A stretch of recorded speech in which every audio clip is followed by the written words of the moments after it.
Bonjour, dans ce TD de physiologie animale intitulé l'osmolarité, la pression oncotique. D'abord, la mise en évidence de la pression osmotique. C'est quoi la pression osmotique? Nous avons ici deux récipients.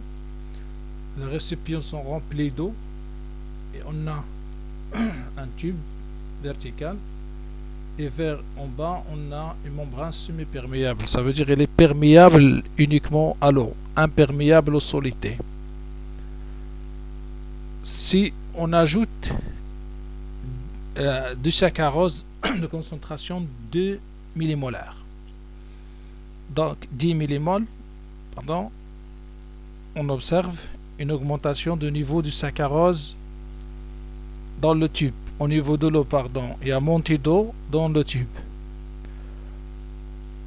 Pour donc s'opposer à cette montée d'eau, dans le schéma 2, voyez, on va appliquer une pression.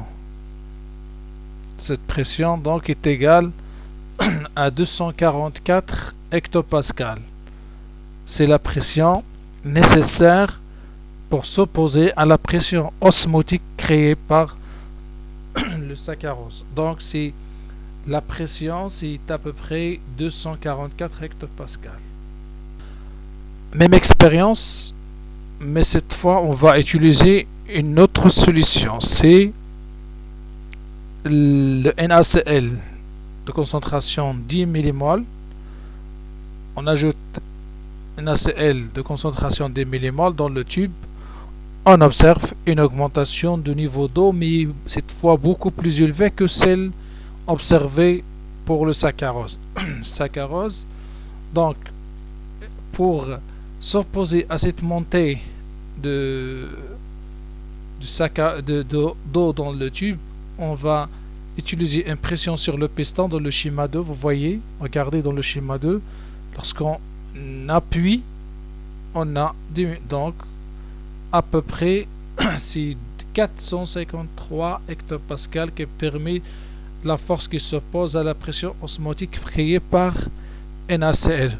Vous avez déjà une différence entre le saccharose et le NaCl. Pour s'opposer au saccharose, nous avons besoin d'une pression de 244 hectopascales. Pour s'opposer à la pression créée par le NaCl, nous avons besoin d'une pression de 453 hectopascales.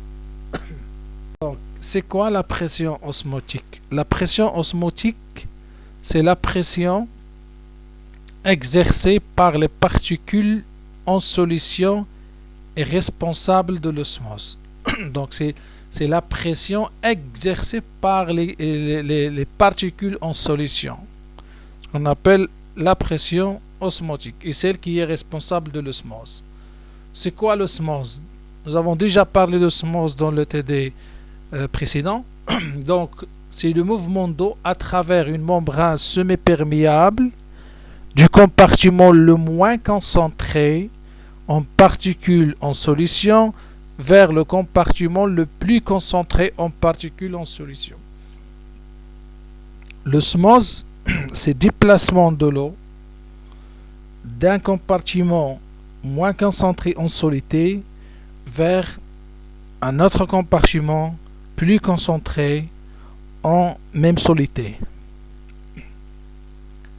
L'osmolarité d'une solution est le nombre de moles de particules en solution dans un litre de solution.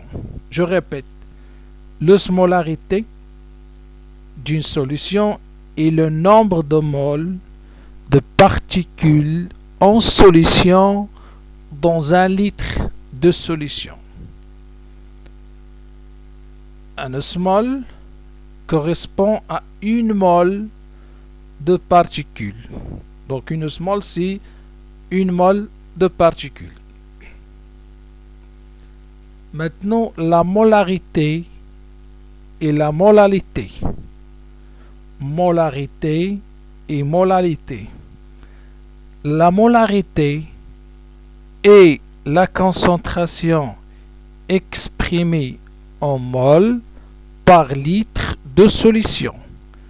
c'est la concentration exprimée en mol par litre de solution.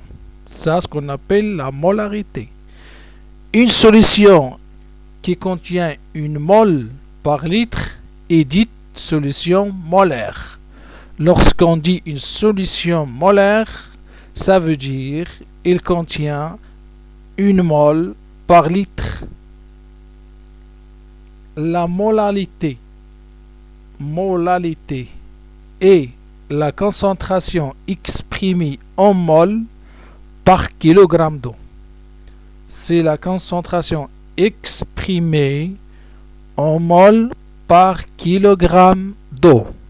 Une solution qui contient une mol par kilogramme d'eau est une solution molale. C'est une solution molale. Lorsqu'on dit une solution molale, ça veut dire qu'il contient une mol de kilogramme d'eau dans une solution. L'osmolarité d'une solution est le nombre de moles en particules en solution dans un litre de solution. À l'osmolarité, c'est le nombre de moles de particules en solution dans 1 kg d'eau. Donc vous voyez la différence entre la molalité et la molarité. L'osmolarité, encore une fois, d'une solution, c'est le nombre de moles de particules en solution dans 1 litre de solution. C'est dans 1 litre. Lorsqu'on dit une osmole correspond à une mole de particules. Une mole de particules. Un exemple. Calculez l'osmolarité d'une solution de 10 millimolaires de saccharose. Vous avez une solution à 10 millimoles de saccharose. On vous demande de calculer l'osmolarité. Donc, l'osmolarité, c'est, on a 10 millimoles de saccharose est égal à 0,01 mol par litre, ou bien encore 10 puissance moins 3 mol par litre, égale aussi 10 mol par mètre cube. Saccharose, le saccharose est soluble dans l'eau. Il est soluble dans l'eau. En solution, le saccharose ne se dissocie pas. Ça veut dire qu'il est soluble dans l'eau et ne se dissocie pas. Une molécule de saccharose en solution est égale à une particule en solution. Vous voyez pourquoi nous avons dit que le saccharose ne se dissociait pas, parce que une mole de saccharose donc en solution, il donne une particule en solution. Donc, 10 millimoles de saccharose, c'est 10 milliosmoles de saccharose. La pression, l'osmolarité de saccharose, donc, de 10 millimoles de saccharose, est égale à 10 milliosmoles de saccharose. Ça, comment peut-on calculer donc l'osmolarité d'une solution? Pour bien comprendre, on va voir un autre exemple, un deuxième exemple. Calculer l'osmolarité d'une solution de 10 millimoles de NaCl. On a changé la substance. Là, on va travailler par NaCl au lieu de saccharose avec la même concentration. C'est la même méthode de calcul. On a 10 millimoles de NaCl est égal à 0,01 mol par litre, et de 10 à la puissance 3 mol par litre, c'est 10 mol par mètre cube. Donc NaCl soluble dans l'eau, en solution, il se dissocie en NaCl et Cl-. Vous voyez maintenant la différence entre NaCl et le saccharose. Le saccharose ne se dissocie pas, alors que NaCl en solution, il se dissocie en deux particules Na+, et Cl-. Donc, une molécule de NaCl en solution, il donne à peu près deux particules en solution. Deux particules en solution. Pourquoi j'ai dit à peu près n'est pas égal à deux particules? Parce que tout le NaCl ne se dissocie pas en NaC1, Na+, Cl-. Donc, il faut tenir en compte que le NaCl ne se dissocie pas complètement. Donc, pour cela, on a des facteurs de correction utilisés pour les calculs. On va les voir par la suite. Donc, 10 millimoles de NaCl donne 20 milliosmoles de NaCl. Voyez l'osmolarité de NaCl, c'est x2. C'est la molarité x2. Parce que le NaCl se dissocie en deux particules, Na+ et Cl-. Donc c'est clair. Vous pouvez refaire les deux exemples pour bien assimiler cette notion d'osmolarité. Voilà le coefficient dont j'ai parlé tout à l'heure. Je vous ai dit que la dissociation de NaCl n'est pas complètement faite dans l'eau. Donc il y a des facteurs de correction, ce qu'on appelle le coefficient osmotique.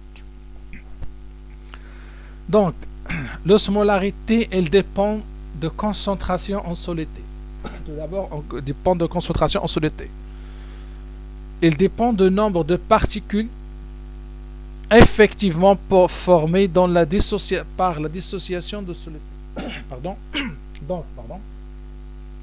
le nombre de particules formées par la dissociation d'une molécule de soluté est le facteur de correction, parce que toutes les molécules de soluté ne se dissocient pas en solution.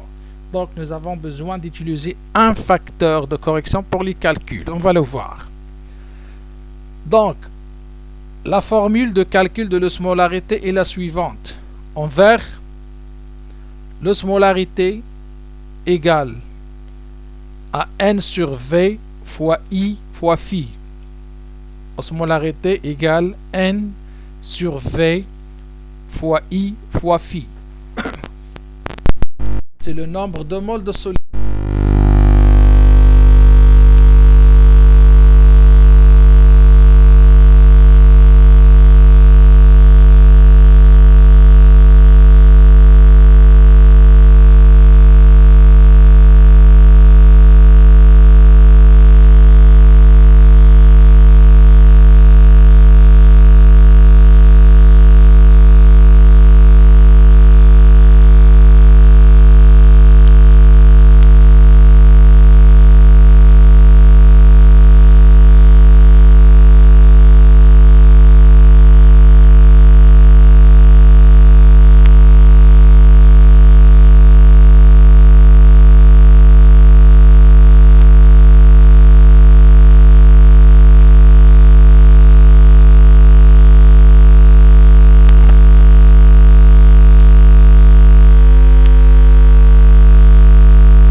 Phi est égal à 1 dans le cas de dissociation complète, 100%.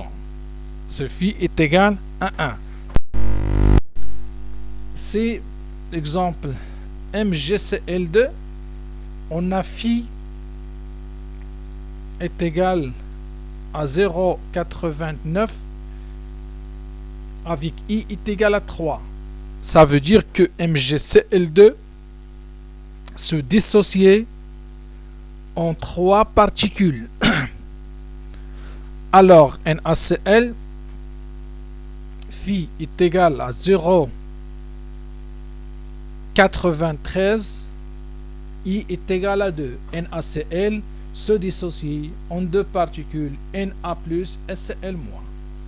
Donc, vous voyez l'importance de phi et I dans le calcul de l'osmolarité.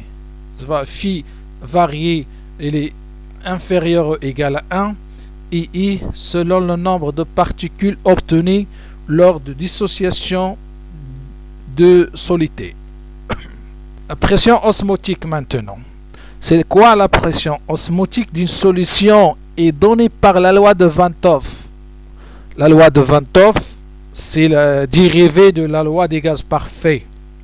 Donc la loi de Van 't Hoff, on a pour le calcul de la pression osmotique en unité internationale, Pascal, c'est l'unité internationale, on va utiliser la formule suivante. Pi en Pascal est égal à RT fois N sur V fois I fois phi. RT, vous voyez donc, ça c'est quoi? C'est l'osmolarité. L'osmolarité, déjà vu, c'est N sur V fois I fois phi, c'est l'osmolarité en osmole par mètre cube ou bien au milliosmole par litre. Lorsqu'on dit en osmole, c'est par mètre cube au milliosmole par litre. RT, R, c'est la constante des gaz parfaits et T, c'est la température en Kelvin. Donc, 1 atmosphère,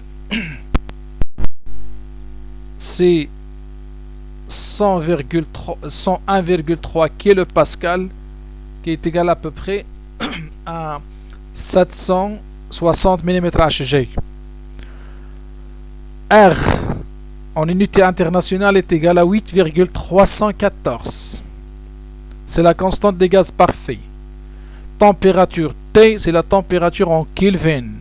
En Kelvin, ça veut dire 0 Kelvin est égal à moins 273,15 degrés Celsius. Ça veut dire si on veut faire, la température en Kelvin, il faut qu'on prend la température en degrés Celsius plus cette valeur-là, 273,15 toujours.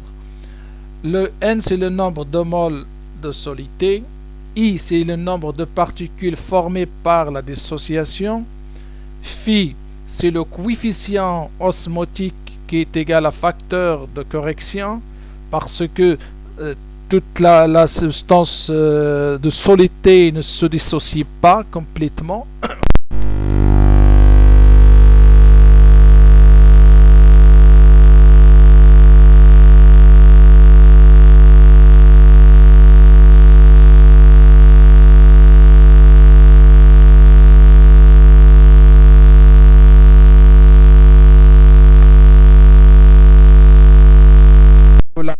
Par P est égal à RT fois osmolarité.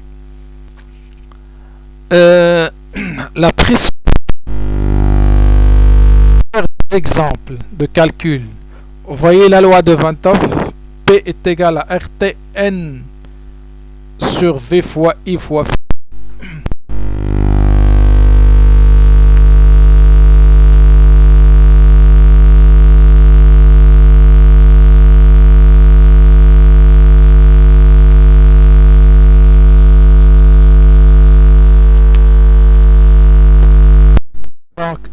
Nous avons la formule P est égal à RT fois N sur V fois I fois phi.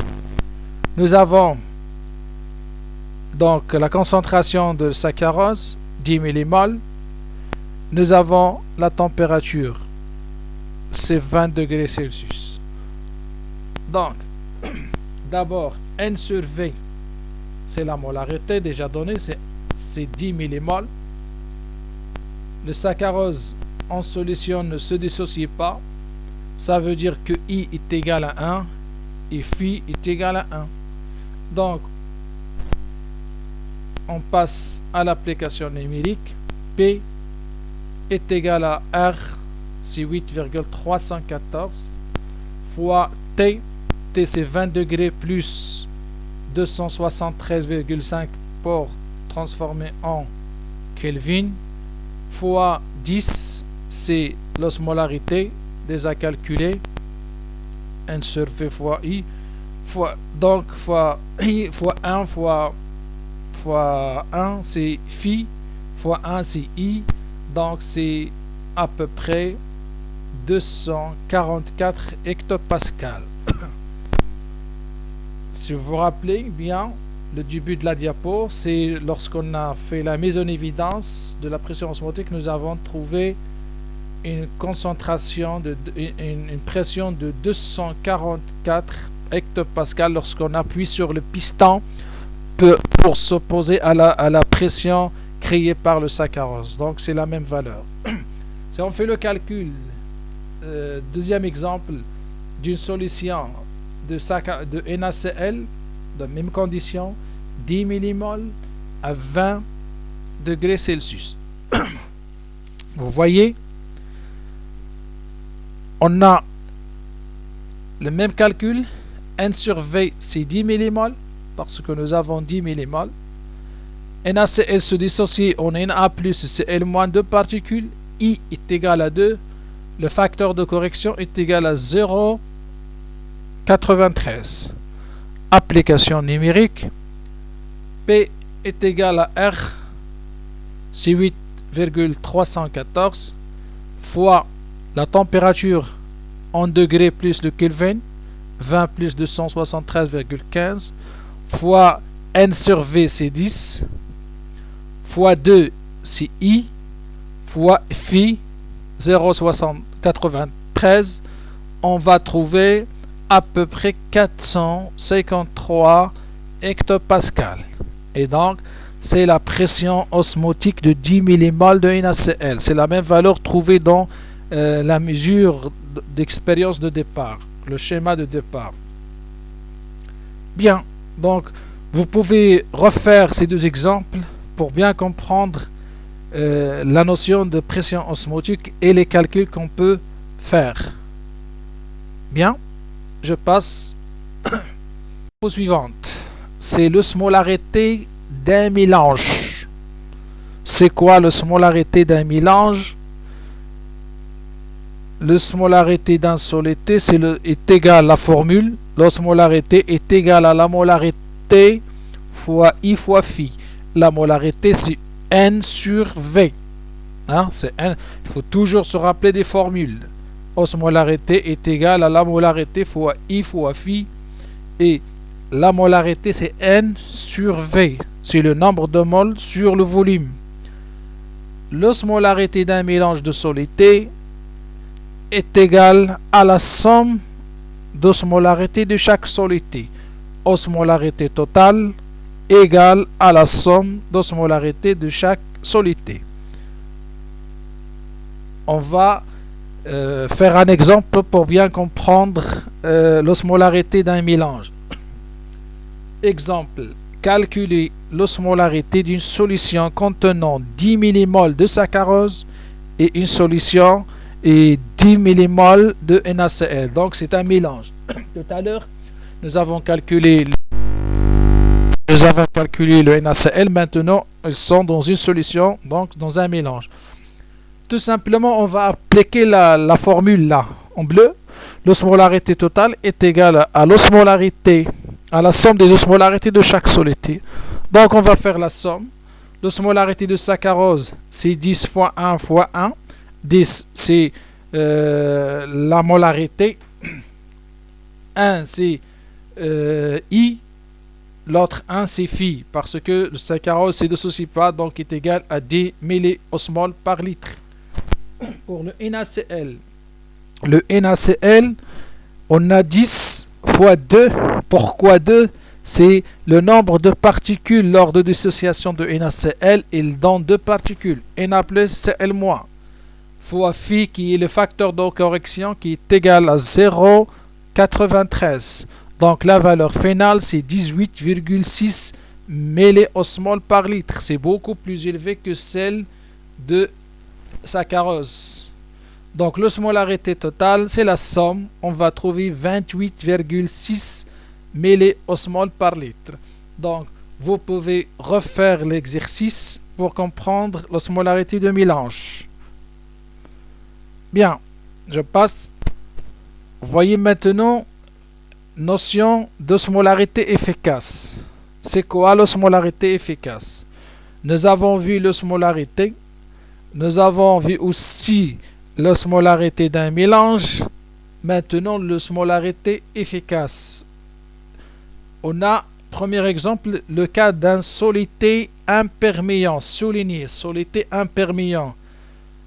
Ça veut dire que la membrane ne laisse pas passer ce solité.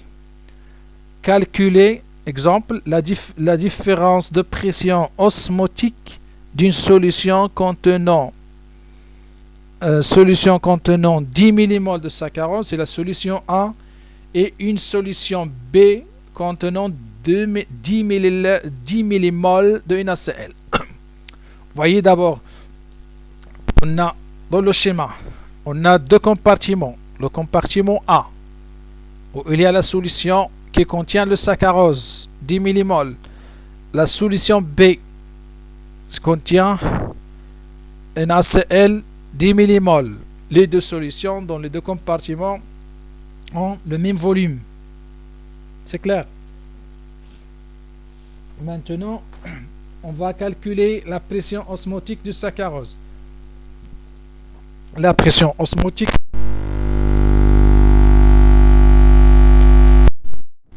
application, toujours pi A est égal à 808,314 fois 293,15. 293,15, c'est la température en Kelvin. C'est 20 degrés plus 273,15. 8,314, c'est R. Ça, c'est T. 10, c'est l'osmolarité. Déjà connu, l'osmolarité, maintenant c'est compris. Voilà, RT fois osmolarité. L'osmolarité, c'est, voyez dans la formule, là en mauve, N sur V fois I fois phi. C'est l'osmolarité. Ça y est, maintenant, nous avons déjà fait le calcul, c'est compris. On met la valeur directe, c'est 10. Donc, la valeur finale de la pression osmotique créée par le saccharose dans le compartiment A, vous voyez, c'est 244 hectopascales. On va calculer de la même façon la concentration de NaCl. Vous avez déjà la formule, nous avons déjà calculé, donc on va refaire le calcul. Vous voyez, NaCl, de l'autre côté, dans le compartiment B, c'est la même chose. P, pi B est égal à R, 800. R c'est 800 fois T c'est 200. Pardon, R c'est 8,314 fois T c'est 293,15. Je répète, c'est la température en Kelvin, c'est 20 degrés plus de 273,15. C'est compris, donc on va l'utiliser plusieurs fois, cette méthode. Donc maintenant on est d'accord. Fois 18,3. C'est quoi 18,3? C'est l'osmolarité de NaCl. L'osmolarité de NaCl est égale à N sur V fois I fois phi. Parce que on a I est égal à 2, on a phi est égal à 0,93. C'est pour cela qu'on a obtenu 18,3. Donc,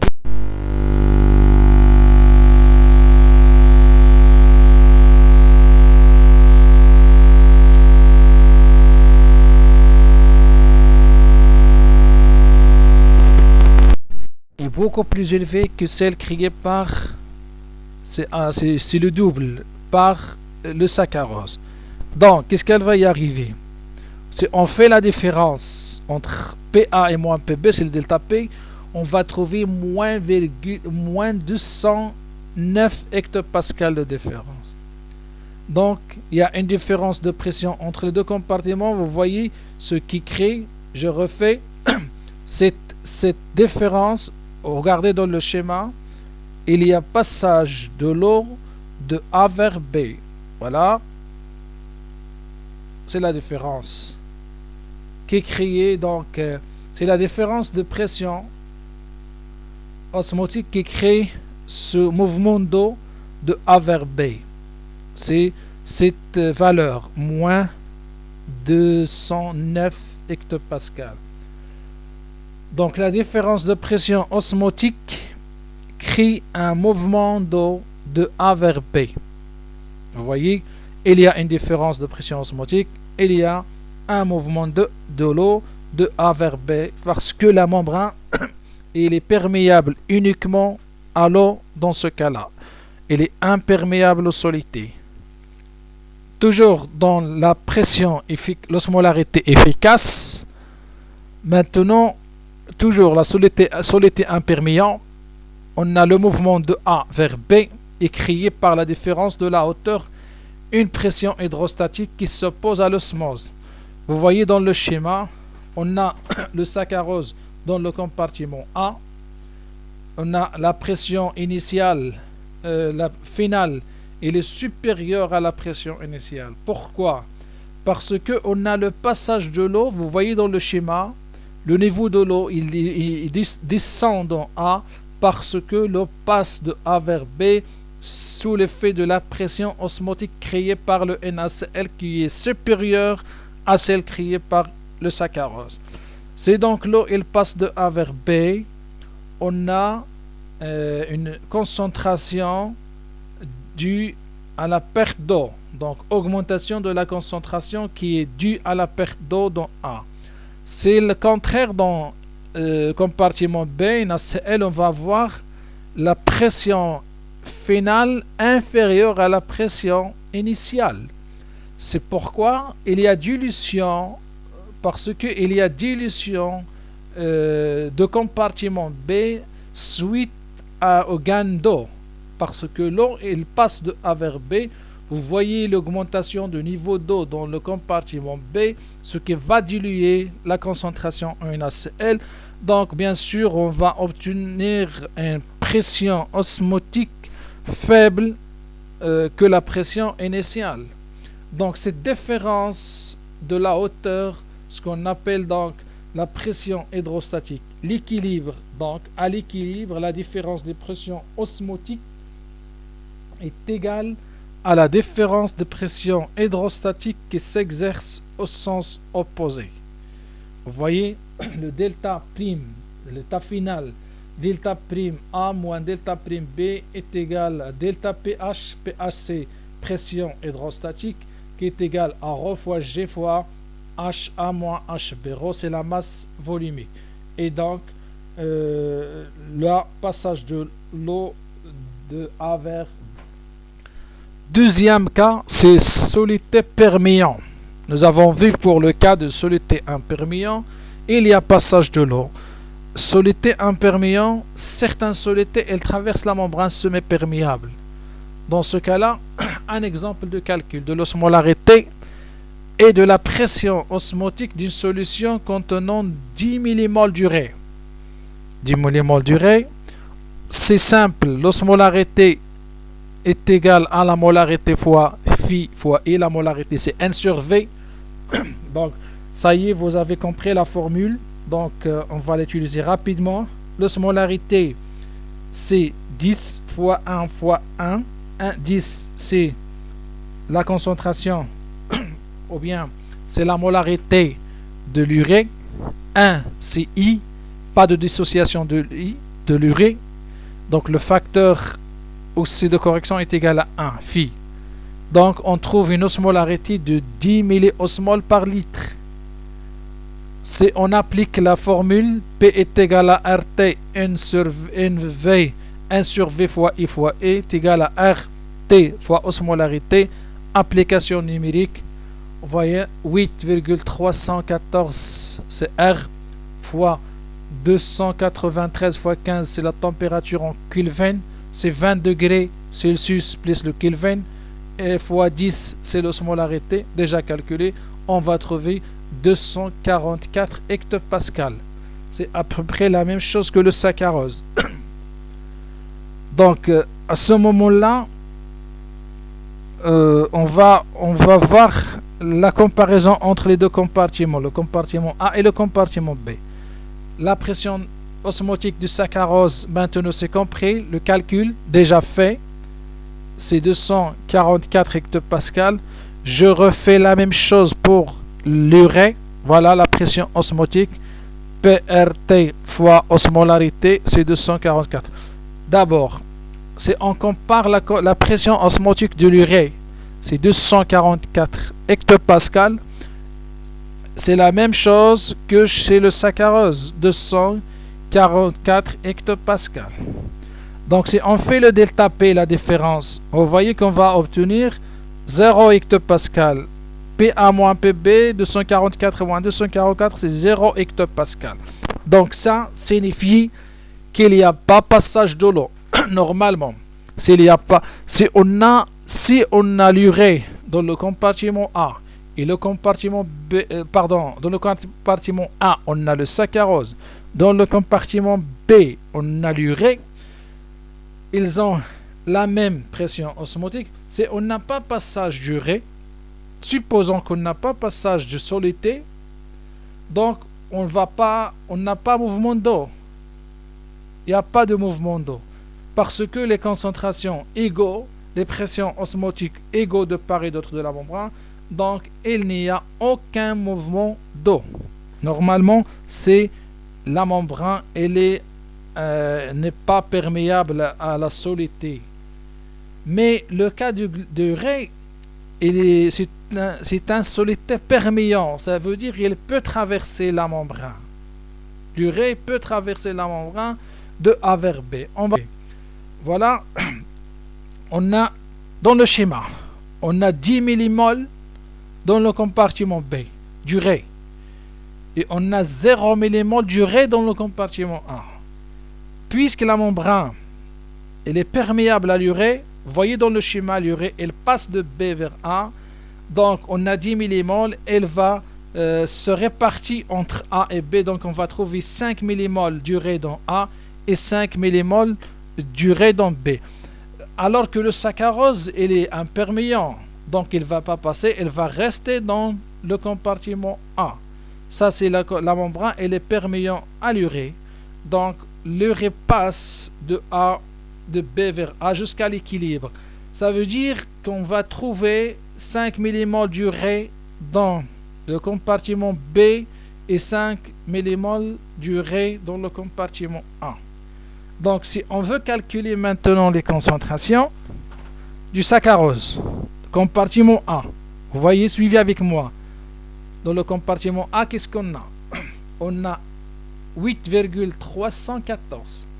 C'est R fois T. Toujours la formule devant vous. Voilà la formule. RT sur NV fois phi. Ou bien RT fois osmolarité. R, c'est 314 fois 293,15. Toujours je refais, je répète, c'est la température en degrés Celsius plus le Kelvin. On a 20 degrés, on travaille dans 20 degrés. Fois 10 plus 5. C'est quoi 10 plus 5? 10, c'est l'osmolarité du saccharose dans le compartiment A. C'est 10 millimoles de saccharose. 5, c'est 5 millimoles d'urée qui va passer de A vers B. Ça, c'est l'osmolarité. Nous avons vu que l'osmolarité d'un mélange, c'est la somme. Donc, on va utiliser la somme. 10 plus 5. Donc, on va trouver une valeur de 366 hectopascales. C'est la pression osmotique dans le compartiment B. C'est la pression osmotique dans le compartiment B. Dans le compartiment A, vous avez trouvé 122 hectopascales. Pourquoi? On a R fois T, on a fois 5. 5, c'est l'osmolarité. Pourquoi l'osmolarité égale à 5? Parce qu'on a 5 déjà de l'urée, elle passe du A vers B. Donc, il reste uniquement 5 millimoles dans B. Donc, on va trouver une pression osmotique de valeur 122. C'est on fait donc la différence, delta P entre les deux. On a PA moins PB est égal à 366 moins 122 est égal à 244 hectopascales. C'est quoi 244 hectopascales? C'est, vous vous rappelez bien, lorsqu'on a calculé la pression osmotique du saccharose, on a trouvé, toujours on trouve 244 pour le 10 millimoles. Donc, si, vous voyez, donc, si la membrane est perméable à l'urée, les concentrations en urée s'équilibrent entre A et B à 5 millimoles. Ça, c'est le plus important. C'est le passage de l'urée jusqu'à l'équilibre 5 millimoles dans les deux compartiments. Vous voyez que en rouge, 244 hectopascales, c'est quoi? C'est elle qui va créer ce mouvement d'eau. Je refais dans le schéma. Donc, suivez-moi dans le schéma de B vers A. On va voir passage du ré de A, passage de l'eau du A vers B. C'est une pression osmotique créée dans le compartiment A, donc qui permet donc le passage de l'eau de B vers A.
Très bien. Si vous avez compris donc la notion de l'osmolarité efficace, donc elle est due à la pression osmotique du saccharose qui est le soluté non perméant dans ce cas-là. Donc soluté perméant, c'est la dynamique de l'osmose. Maintenant, on va continuer dans ce concept d'osmolarité efficace. Dans le cas d'une solution contenant des solutés perméantes et non perméantes, la pression osmotique à l'équilibre est due aux solutés imperméants. Soulignez le mot imperméant, c'est le soluté qui contrôle, donc qui est responsable à la pression osmotique lors d'un mélange. Ce qu'on appelle donc l'osmolarité efficace, c'est l'osmolarité des solutés non perméants. Donc, lors de flux d'eau, le flux d'eau et de particules n'étant pas instantané, ça veut dire que la situation d'équilibre n'est pas obtenue immédiatement. La variation transitoire d'osmolarité, on a une variation transitoire d'osmolarité de pression osmotique et de volume jusqu'à ce qu'on arrive à l'équilibre entre les deux compartiments. Donc, le mouvement d'eau jusqu'à l'équilibre des pressions ne sont pas instantanés. C'est le débit d'eau à travers une membrane. Il dépend de la différence d'abord de la pression osmotique entre les solutés de deux compartiments et aussi la perméabilité de la membrane. Donc, voilà, dans le schéma, compartiment A, compartiment B, la membrane semi-perméable. Donc, si on a A inférieur à B, donc l'eau, elle passe de A vers B. C'est la concentration, la différence de pression osmotique et aussi la perméabilité de la membrane. Le cas d'un soluté perméant, le mouvement de soluté à travers la membrane ne sont pas instantanés. Ça veut dire que le débit d'eau à travers une membrane, elle dépend de la différence de concentration en soluté et de la perméabilité de la membrane en soluté. Ce n'est pas uniquement la concentration qui contrôle, il y a aussi la perméabilité. Nous avons vu l'exemple du lurée parce qu'au départ, ils ont la même pression osmotique, mais après, on a le passage de l'urée. Donc, il faut un moment pour arriver à l'équilibre. Donc, il dépend de quoi? Il dépend de la différence de concentration. Le mouvement d'eau, il dépend de la différence de concentration en soluté et aussi la perméabilité de la membrane en soluté. Donc, l'eau et le solide perméant n'ont pas forcément le même débit. Si en utilisant ce schéma-là, vous voyez là le niveau d'eau dans le récipient, la membrane semi-perméable en rouge en bas du tube, et donc il est perméable à l'eau et à l'urée dans ce cas-là. Donc vous voyez, lorsqu'on ajoute 10 mmol d'urée, on a monté de niveau d'eau dans le tube. Je refais. Donc on ajoute dans le schéma, on ajoute l'urée, on a monté d'eau. Ça c'est donc s'explique par une augmentation transitoire de volume d'eau dans le tube. À l'équilibre, on a égalité parce que l'urée elle va traverser la membrane, donc on va avoir l'équilibre entre les deux compartiments, entre le tube et le récipient. Donc à l'équilibre, égalité de concentration en urée et donc égalité de pression osmotique. On ne va pas avoir cette augmentation de niveau d'eau dans le tube.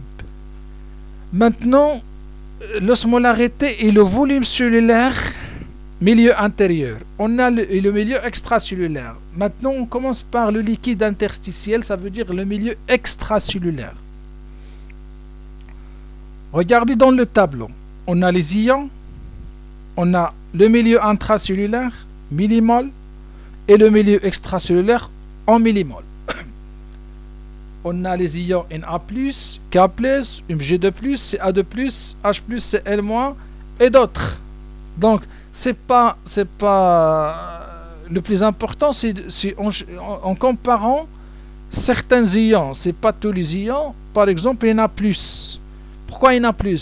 Parce que Na+, c'est le plus majoritaire dans le milieu extracellulaire. C'est 145 en comparant avec les autres.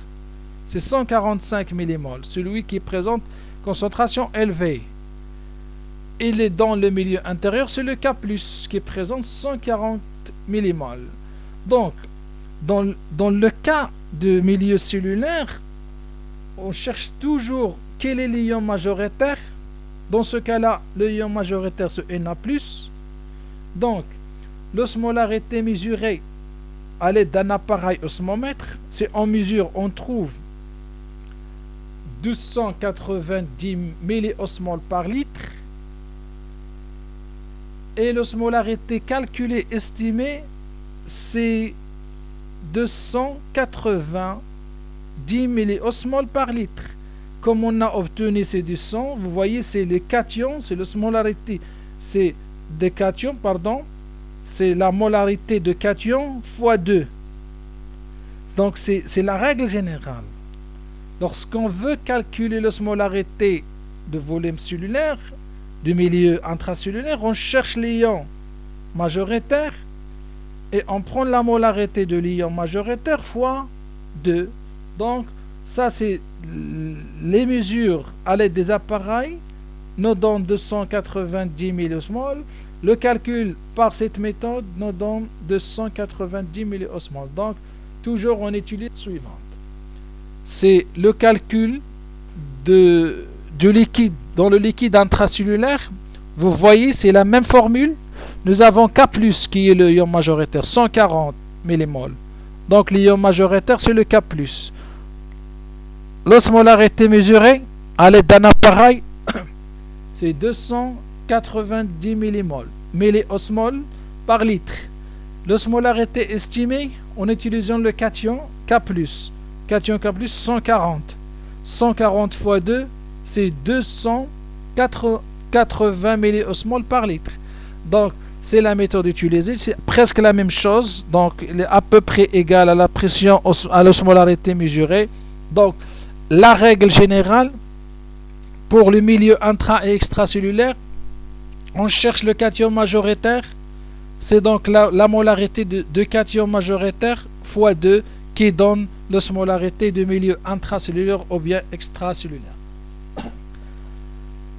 Le milieu interstitiel, ça veut dire extracellulaire et intracellulaire. Le milieu extracellulaire et intracellulaire sont iso-osmotiques.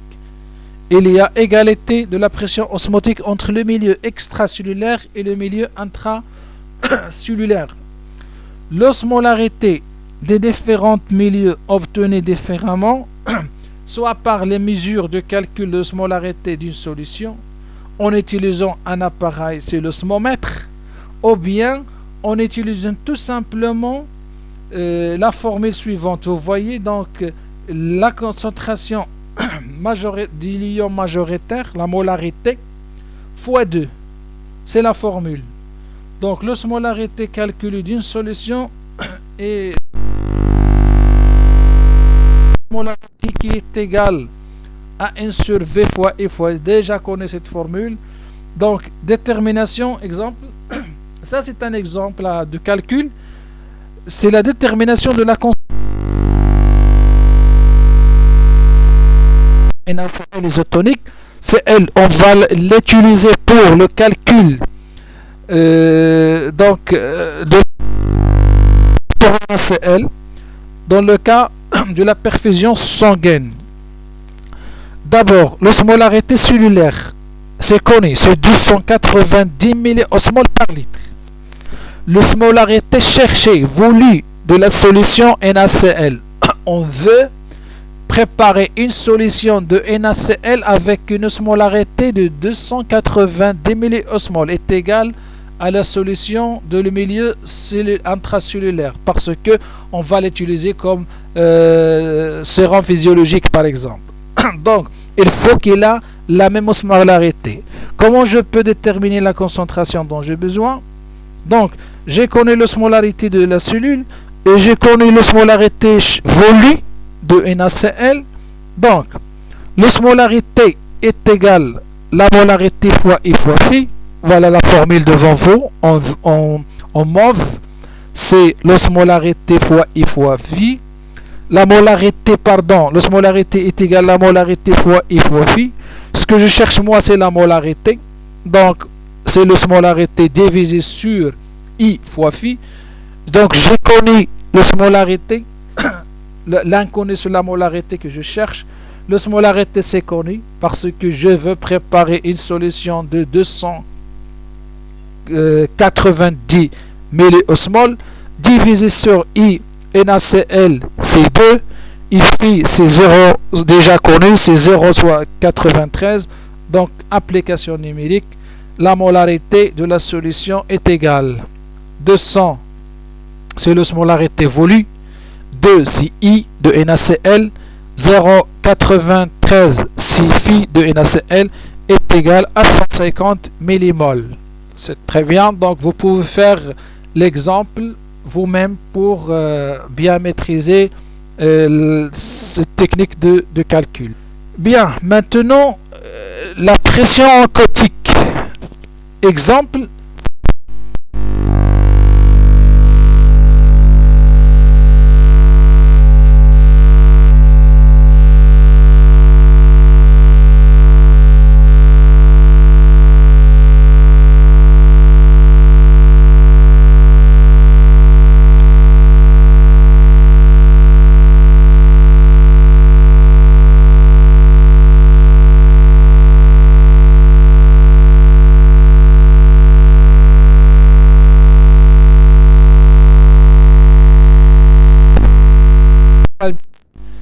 Si on ajoute dans le compartiment B une solution d'albumine à 0,665 millimoles, vous voyez qu'on a monté d'eau dans le compartiment B.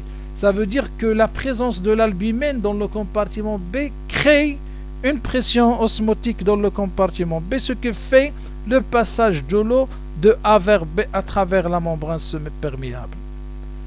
Et donc, c'est l'albumine a créé une pression osmotique, c'est la pression oncotique. Pression, par exemple, due à des colloïdes neutres. Colloïdes neutres, on va le voir. Donc, dans le schéma, on ajoute 0,65 millimoles de dextran. C'est une solution, c'est un colloïde neutre. Donc, vous voyez, dans l'eau, on a dans l'eau, c'est 37 degrés Celsius et on a NaCl à 145 millimoles. C'est la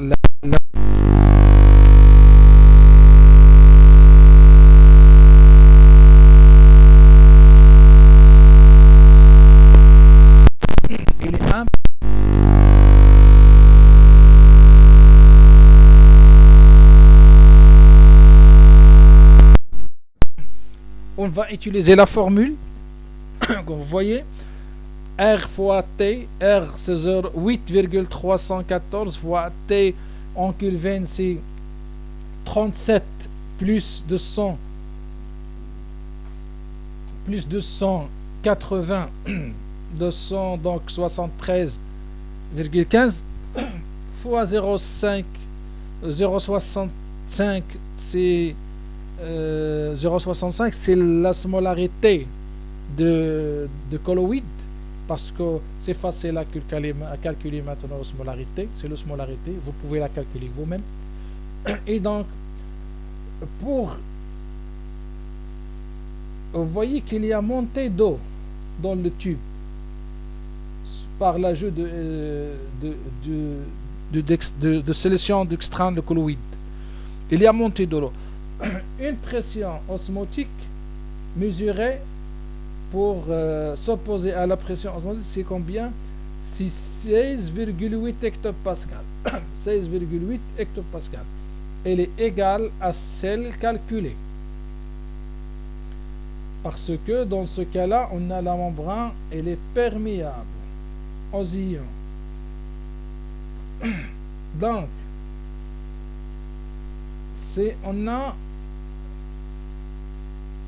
on a trouvé la pression osmotique calculée, c'est 16,8. Mais cette fois-là, on a la pression, voilà la montée de l'eau après l'ajout de l'albumène. On ajoute l'albumène. À ce moment-là, on a besoin d'une pression beaucoup plus supérieure. C'est 33 hectopascal. C'est pourquoi il y a cette différence. C'est ce qu'on va voir dans la diapo suivante. Donc, la pression due aux protéines d'abord, il faut comprendre. La pression oncotique, c'est la pression due aux protéines. C'est la pression de colloïde osmotique qui est égale à la pression osmotique due au colloïde. Le colloïde, c'est quoi? C'est un aspect de colle intermédiaire homogène en suspension avec en solution variée de taille de 2 à 20 nanomètres. La pression oncotique due aux protéines est égale à la pression oncotique vraie plus l'effet Donan. Donc ça, c'est l'effet Donan, ce qui va expliquer la différence observée tout à l'heure dans les deux, la pression mesurée et la pression estimée. L'effet Donan, c'est quoi la membrane Donan d'abord? Comprendre, c'est une membrane perméable à certaines particules chargées et pas d'autres. Donc la membrane, elle est perméable. Donc c'est le passage de ces molécules chargées qui va créer la différence entre la pression oncotique vraie et la pression oncotique de colloïde. Donc, on peut suivre. C'est l'exemple, on va comprendre la pression de protéines, c'est la pression oncotique.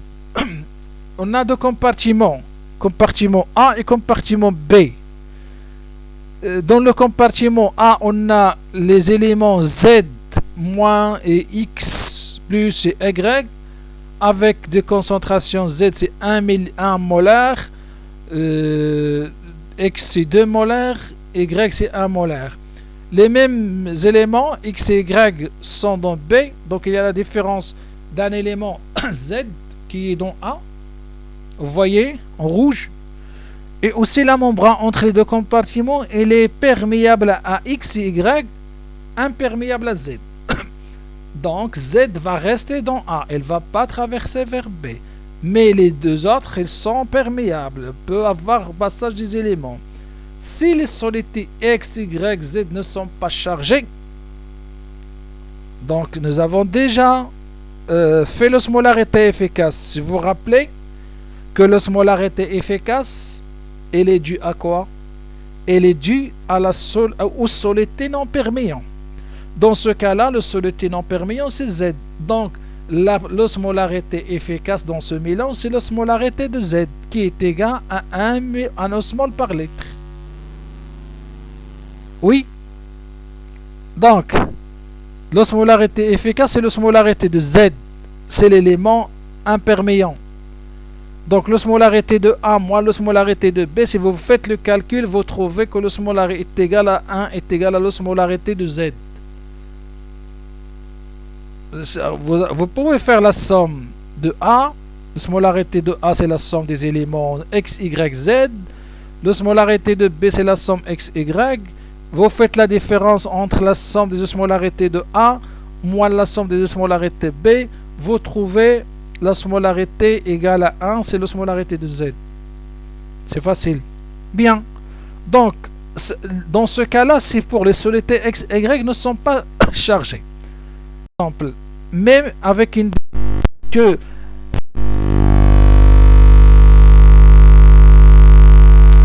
Y sont chargés.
Du protéine, c'est une pression oncotique vraie plus l'effet de Nan. Si on veut la pression oncotique, c'est la protéine. C'est la pression oncotique vraie, c'est le calcul d'une protéine normale en solution vraie plus l'effet d'Onan. Donc, la membrane d'Onan, c'est une membrane perméable de certaines particules chargées et pas d'autres. L'albumine, c'est une protéine chargée négativement. Et donc, elle provoque un effet d'Onan souligné. Donc, ça, c'est pour cela qu'on a trouvé tout à l'heure la différence entre l'albumine et le colloïde neutre. Donc, la pression oncotique, c'est supérieure à la pression oncotique vraie. Parce que la pression oncotique, c'est la pression oncotique vraie plus l'effet d'Onan. Les solutés chargés, plus concentrés dans le compartiment où se trouve la soluté chargée